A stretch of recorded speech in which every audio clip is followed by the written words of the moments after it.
Hello, hey guys! Magandang hapon sa inyong lahat. I am Chirgas Pamasagri Channel, a faith healer also at tarot reader. So ngayong hapon na to, tignan natin ang sabihin sa inyo ng ating mga gabay. So this is a weekly gabay for the month of November 1 hanggang November 7 for the sign of Scorpio. So Scorpio, welcome to my channel. Ano kayong messages, advices, ang spirit guides ang ating masasaga for today's video? Kanina kayang energy or kaganapan sa buhay ng mga Scorpio signs ang ating mga hagilap. So guys, this reading is a general reading lamang, hindi lahat makaka-resonate. Kunin lamang po makaka-relate sa inyo and comment down below kung kaninong energy ang ating nasagap. Because don't forget to like and subscribe my channel and hit the notification bell for more videos update. Kasi maraming salamat po sa mga walang sawang pag-support sa aking channel, lalong-lalo nang skip ng ads na way pagpalain kayo ng Diyos at may kapalsiksik liglig na guumapaw na biyayang manang balik sa inyo. So let's see guys, what is the messages? Advice sa iyo ng ating angel spirit for the sign of Scorpio. So let's see and watch this. Angel spirit guides, please give me information. Paano kayo sabihin sa inyo ng ating mga baraha? Tutuklasin at bubulabugin natin. Let's see. And there's a Six of Pentacles. Ibig sabihin, magtutuloy-tuloy na about sa finances. So, ngayong linggong to ay maaaring magsunod-sunod ang pasok ng pera sa'yo. Or maaaring may tutulong sa'yo. There's a support. No? Ay maaaring gumanda at magtagumpay ka. Ano man yung bagay na ginagawa mo. Or maaaring may sasakatuparan na. Ano matagal mo nang gustong gawin. And of course, there's something guys with the Four of Pentacles. Saving money. So, proteksyonan mo at pangalagaan mo ano man yung bagay na meron ka. No, lalo-lalo na sa finances. Higpit ng sinturon kung kinakailangan. Na kailangan na magtipid, mag-imbak, mag-ipon. Para sa susunod kung may mga bagay or kailangan kang gawin, mabilis mo na siyang ma-process. Or maaaring mabilis mo na siyang mapagtagumpayan. Let's see. And there's a strength with a confident, no? Lakasan mo ang loob mo, maging matapang ka. Alisin mo yung takot at pangamba mo. No, sinasabi dito, i-boost mo yung confident mo. Alam mo dapat sa sarili mo yung pinanghahawakan mo. No, kailangan i-encourage mo yung sarili mo na kakayanin mo. Now, because this is something guys with the King of Wands, something a vision. Unti-unti mo raw masisilayan at makikita ano man yung bagay o posibilidad na mangyari sa hinaharap. May bagay na parang kaya mong pangatawanan, no? Kumbaga, you're also natural leader. Kayang-kaya mong tignan yung mga magiging posibilidad na magaganap. Or kahihinatnan, no? Kumbaga, nakikita mo na yung mga mangyayari sa hinaharap, no? Kumbaga, alam mo na yung nagiging kalalabasan, alam mo yung cause and effect, diba? And there's something that's Two of Cups. Now, there's a partnership, no? May kaugnayan about sa unconditional love. Kaugnayan about sa pag-ibig sa relasyon. No? May bagay dito na maaaring magdala sa'yo ng balance, no? That you are being attracted pagdating sa buhay pag-ibig. Let's see. And of course, there's something guys with the Ace of Wands for a new project and new plan. So, dito papasok ang mga bagong proyekto, plano, o maaaring magkaroon ka ng bagong trabaho, no? New job, new work, and you need to take an action for your ideas. Ano man yung bagay na pupasok sa iyong isipan, kailangan pakakatandaan mo, or kailangan mong gawin ito ngayon na. Or kailangan mo talagang kumilos at gumalo at magdesisyon na. Now, at the same time, with the Six of Pentacles, the reference with the Ace of Cups, no, there's a balance. Pagdating sa buhay pag-ibig, may bagay na darating. No, kung ikaw ay single, may darating. Kumbaga, kung ikaw ay taken, maaring babalik yung kilig at pagmamahal, maaring mas lalong lalago at magiging balanse ang inyong relasyon. No, there's a give and take. Ganun siya kumbaga, sinasabi with Ace of Cups. Now, with the Four of Pentacles, represent with the Moon card. Now, there's something guys na kumbaga, kung gusto mo matupad yung pangarap mo with the Moon card, with dream coming true. No, kung gusto mo talaga may sakatuparan yan, with the Four of Pentacles, matuto tayong magigpit or matuto tayong proteksyonan ano man yung bagay na meron sa atin. Ano man yung bagay na pinaghirapan mo. What is the Strength card? Reference with the King of Cups. No, there's a devoted for the person. No, parang sinusuportahan ka dito.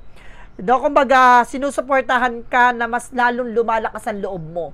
Now, there's a fighting spirit and there's something ancestor guides na maaaring ginagabayan ka. Kung hindi mo to tatay, lolo mo to, or tito mo to. And there's a King of Wands, represent with the Five of Cups, something disappointment. Kumbaga, lagi mong titingnan yung magiging posibilidad para walang aw sa pahaw. So, para hindi ka magsisi sa huli.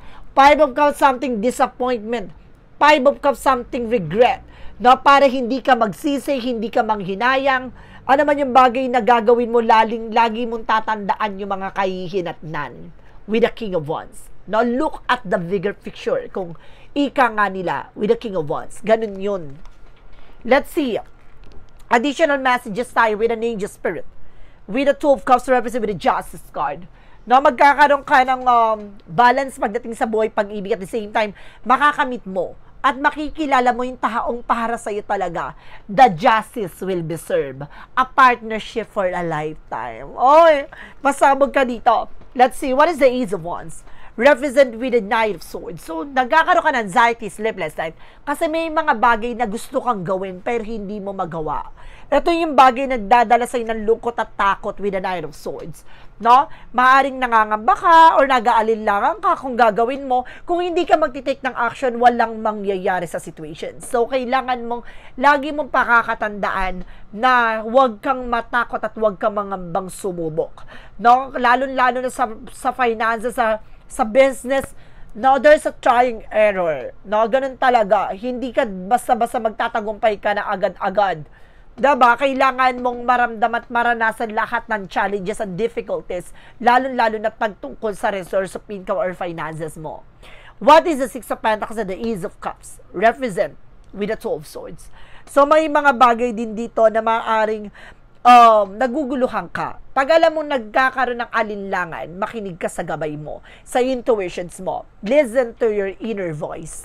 No? Kailangan kung nahihirapan kang piliin or pumili ng taong mamahalin mo, kailangan lagi mo pakakatandaan na ano ba talagang purpose niya. No? Kumbaga, kung papasok siya sa buhay mo, ano yung magiging ambag niya? Ano yung magiging, kumbaga, gusto niya mangyari for your relationship together? Ano yung tulong or ano yung bagay na magdadala ng paglago yung dalawa? Yun. And there's a High Priestess. Now, there's an unexpected situation with the Moon card. Now, may mga bagay na marireveal dito na hindi mo ine-expect na maaring malalaman mo na kung bakit nangyayari ang kaguluhan at parang pagbagal ng pasok ng pera sa'yo. So, bagay na unti-unti malalantad, matutuklasan at matutunghayan mo saan nanggagaling ang kamalasan na to. Let's see. Ayan na.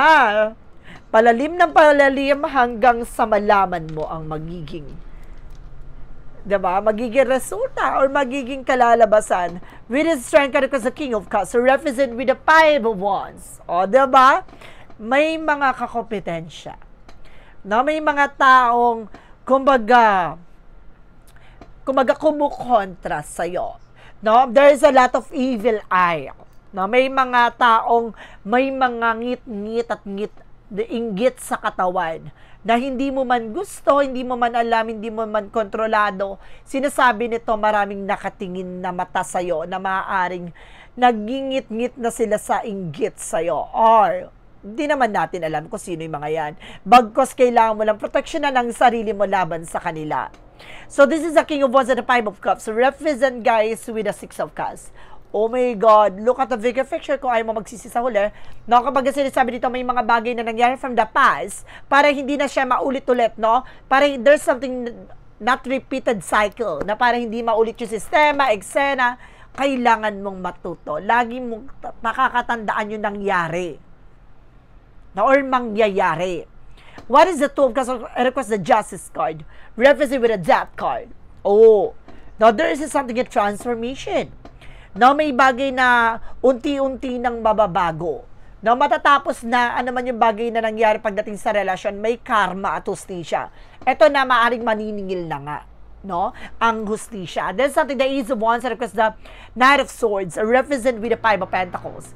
See, kaya hindi mo magawa, isa sa bagay na nai-stress ka dahil kung may mga plano ka, bigla ka nagigipit, bigla ka naiipit. Diba? Kasi may mga tao sa paligid mo na naiinggit. Naiipit ka dahil sa mga taong may mga matang naiinggit. No? So, let's see for the outcome. This is something that's Ten of Swords with a sabotage. Diba? Sinasabotahe ka, no, ng mga taong nasa paligid mo para hindi mo magawa anuman yung bagay o plano mo. This is something the Queen of Swords, clear the boundaries. Diba? Sinasabi pa lang dito, kailangan linisin mo No, yung mga tao sa paligid mo, huwag ka masyado magtitiwala ng lubos. No, at maniniwala sa kanila. So, let's see what is additional messages. And this is the Nine of Swords. So, this is something success-driven. Na magtatagumpay ka, kailangan mo lang enjoyin yung moment. Pahalagahan yung mga bagay na nangyayari sa'yo. Kailangan mo lang tignan yung magiging posibilidad, magiging matagumpay ka sa hinaharap. And there's a page of Cups, makinig ka sa intuition and gut feeling mo kung sino tinutukoy. Na parang mararamdaman mo tong tao na to ang may ngit-ngit at inggit sa'yo. Let's see. And there's something that sabi was that you're being protected or kailangan mo proteksyonan at pangalagaan yung grounds mo. Sinasabi dito sa'yo dito na maaaring protektado ka. No, para sinasabi rin dito na kailangan mo na protection. No, kailangan mo na ng protection na para matapos na lahat ng sigalot na nangyari sa buhay mo. And there's something the Devil card. Oh my God. Diba? Isa lang tinutumbok with the Devil card. Kaya ka naiipit, kaya mabagal ang pasok na pera para kayo naolats. Diba? Kaya kayo naalat. Diba? Kaya matumal, mabagal. Para naiipit ka, may problema, tapos biglang papasok na naman another problema. Diba? Bakit? That because of this devil energy. No, there's a Five of Pentacles in the devil energy. There's a financial loss, a financial difficulties. Kaya ka nagkaka-struggle sa kung ano-ano ng problema eh, no? Kakatapos lang, yan na naman. Hindi pa tapos, yan na naman. Ganon, it's not normal. So, let's see. Pagdating tayo sa finances and career, love life at kalusugan mo.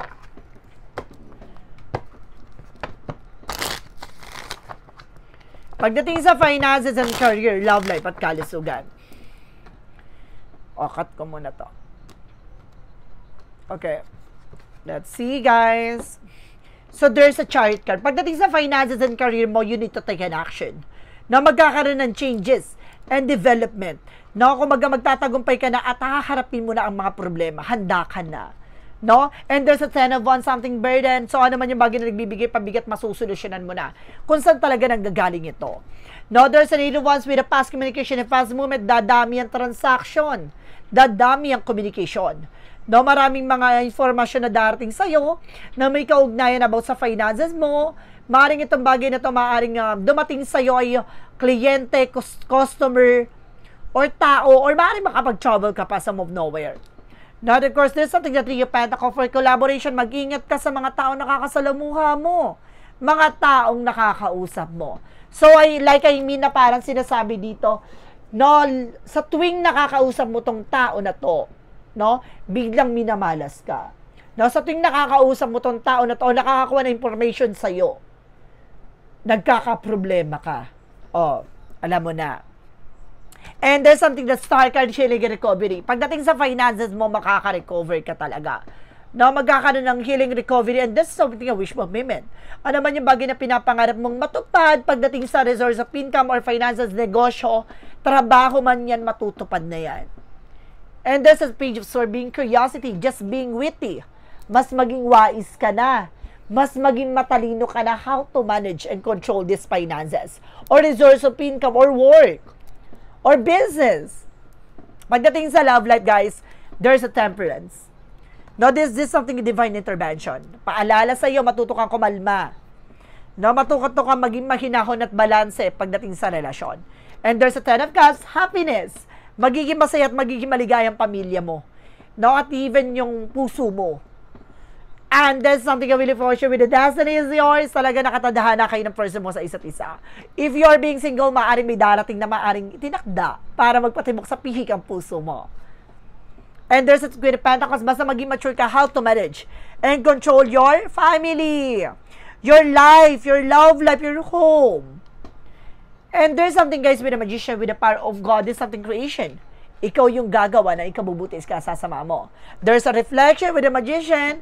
So, pagdating sa love life, guys, kumbaga, nasa sa'yo nakasalalay kung paano mo magiging masaya at magiging maligaya ang pamilya mo. Or relasyon. There's a Hierophant. See? There's something educations.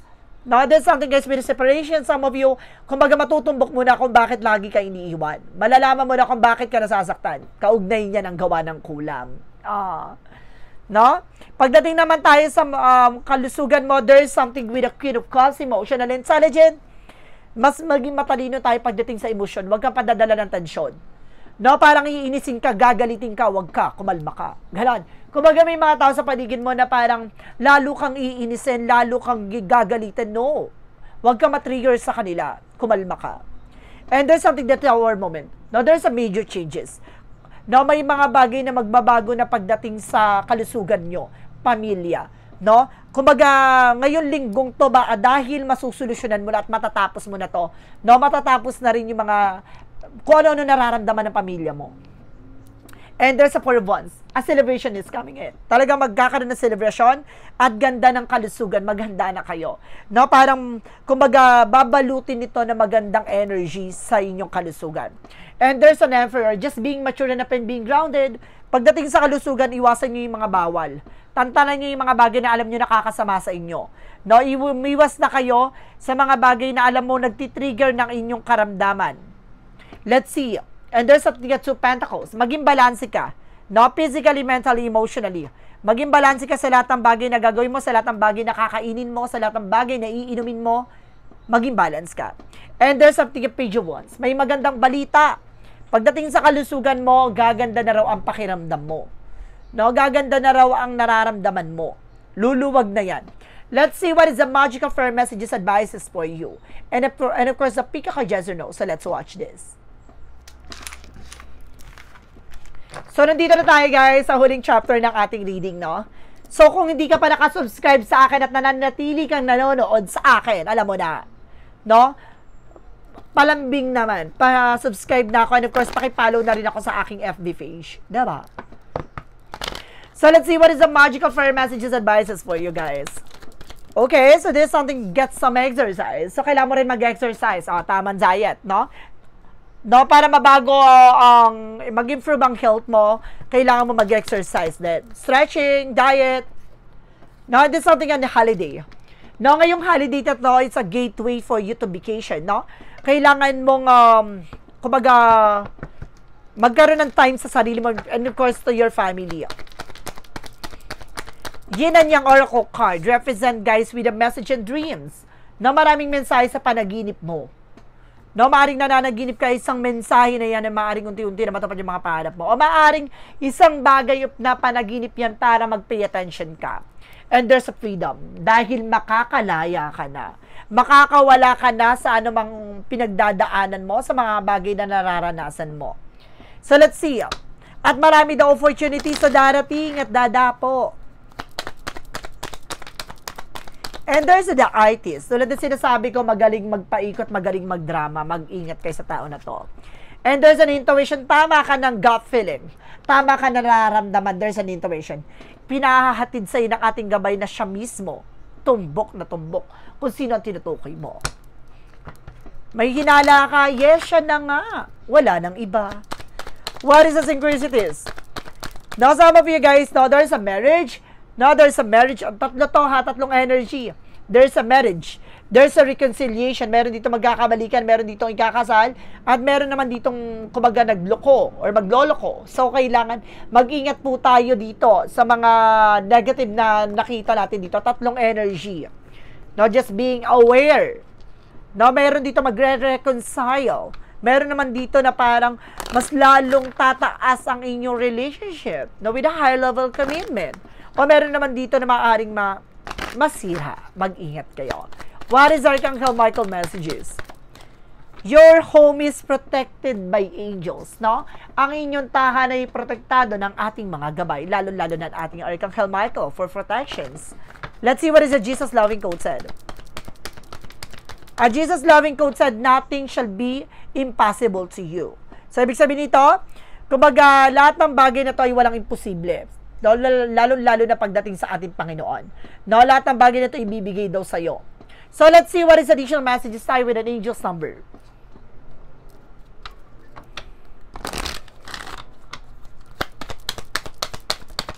There is a 000, limitless potential. See, 000. Limitless potential, it serves as a timely reminder that anything can be accomplished if you can dream it. There is no reason you can make it into reality. If something is in the possession of another person, it's also available to you. So try to remain calm. What's meant for you won't you pass by? Let go of tension, relax. So see, kung may mga bagay dito, no, kung talagang bagay na gusto mong gawin, makukuha, makakamtan mo. Pero may mga bagay din dito na kung hindi para sa iyo, wag mo ipagpilitan, no? Hindi mo kailangan kontrolin isang sitwasyon. Kung may mga taong aalis at babaklas sa iyo, no, kumbaga hayaan mo silang gawin 'yon, manatili kang kalmado. So let's see what is the Money Move Oracle deck. Represent what? Represent, guys, with a mind power. Gamitin ang utak. Not just being wise. Kung ano man yung bagay na kailangan mo lang, yun ang kailangan mong tutukan. Maging matalino ka pagdating sa mga bagay-bagay. Maging magaling kang mag-analyze. What is the shadow work? Represent what? Represent, guys, with the control issues. Release trust empowerment. Fear of losing power of false insecurity leads to vulnerability. So, ibig sabihin dito, kumbaga, alisin mo yung takot mo. Kasi may mga bagay dito, lalo ka mapanghihinaan. No? Kung ito ay, kumbaga, binubus mo yung takot mo. So, kailangan palayain mo yan. Alisin mo yan. No? Sa puso't isip mo. What is the clarifying? For a life situation. For clarifying for a life situation,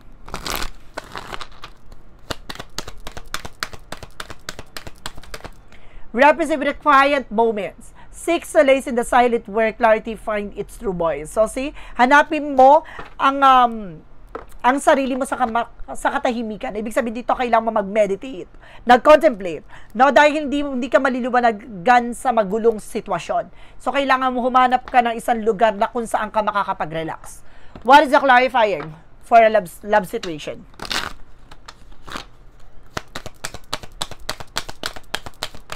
There is a beyond compare. Don't compare your love to anyone else. It's unique. No? Pagdating sa buhay pag-ibig, no, wag mong kinukumpara yung sarili mo sa iba. No, iba yung pagmamahal mo, iba yung potahe mo. So, wag mong, kumbaga, kinukompare yung sarili mo sa mga tao na yan. Dahil, kumbaga, pag nagmahal ka, ibang-iba yung lasa. Ganyan. So, let's see what lies beneath in the future.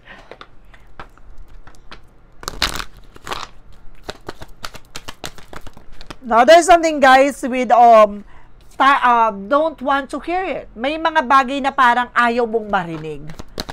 No, parang naririnig at nagsasawa ka na. Now, there's something keeping you a secret. No, mayroon naman ditong pilit itinatago. No, nananatiling sikreto. Ano man yung bagay na meron kayo. There is a part of the light represent what? Oh my God. Kung ikaw ito, please comment down below, ha? Okay ka. And there's a faith and freedom. I have calmed my mind and entrusted my doubt to God, releasing them all. I trust in His perfect providence and surrender to His will. Finding true freedom in the peace of comes from letting go and having faith. So, pinapakita dito, no? Manatili kang kalmado at magtiwala ka sa ating Panginoon, ano man yung bagay na para sa iyo ibibigay niya to. No, may mga bagay dito na makikita mo ang kalayaan mismo sa sarili mo. No, magkakaroon ka ng kapayapaan sa isip mo at sa mga sitwasyon mo. Let's see what is the pick of Jezero. No? Alamin natin magiging sagot sa tanong mo. Let's watch this. So guys, before anything else, guys, sa pick of Jezero, no, pwede ka magtanong. Isang tanong, isang sagot. No, pipili ka na mag-isip ka ng tanong at pipili ka na magiging sagot within 1, 2, or 3. Kapag nakapag-isip ka ng tanong at nakapili ka na ng number na magiging sagot sa tanong mo, please comment down below. So guys, maraming salamat po sa mga nag-share ng aking videos. Sa mga uri ng social media platforms, maraming salamat po. At maraming salamat po sa mga solid subscribers. And of course, sa mga followers natin dyan, at kung hindi ka pa nakapollow sa aking bagong FB page, follow mo na ako. At kung hindi ka pa nakasubscribe sa akin, no, please click nyo na yung subscribe button dyan and hit the notification bell para updated kayo sa aking videos every single day. So, let's see. What is the pick of yes or no? So, let's watch this. Let's start with the number 1. There is a no. Image distort, trust is obscure. No, ibig sabihin dito, huwag ka masyado magtitiwala. No, hindi lahat ng ipinapakita ay totoo. Mag-ingat ka. Number 2, there is a yes. Follow the guidance, it's lead to truth. No? Kumbaga sundin mo ang gabay. Dadaling ka nito sa mas makatotohanan at mga bagay na dapat mong malaman at dapat mong maranasan. Number 3, there is a no. Deception in the dark, truth hidden. No, kumbaga may mga bagay dito na pilit itinatago. No, or wag mo nang wag mo na itago. Kung alam mo na yung katotohanan, ilantad mo na. No? Wag mo nang ipilit na magsinungaling pa. Kung may mga bagay dito na dapat mong gawin is maging totoo sa sarili mo. So guys, this is a weekly gabay for the month of November 1 hanggang November 7 for the sign of Scorpio. So Scorpio, maraming salamat po for this wonderful reading. So once again, this reading is a general reading namang hindi lahat maka-resonate. Kunin lamang po ang makaka-relate sa inyo and comment down below kung kaninong energy ang ating nasaga. Because don't forget to like and subscribe my channel and hit notification bell for more videos update. Kasi maraming salamat po sa mga walang sawang pagsuporta sa aking channel, lalong-lalo na ang dirigil-skip ng adsaway pagpalain kayo ng Diyos at may kapal. Siksik-liglig na gumawa na biyayang manong balik sa inyo. Maraming salamat po and see you in the next video. Bye-bye and babush.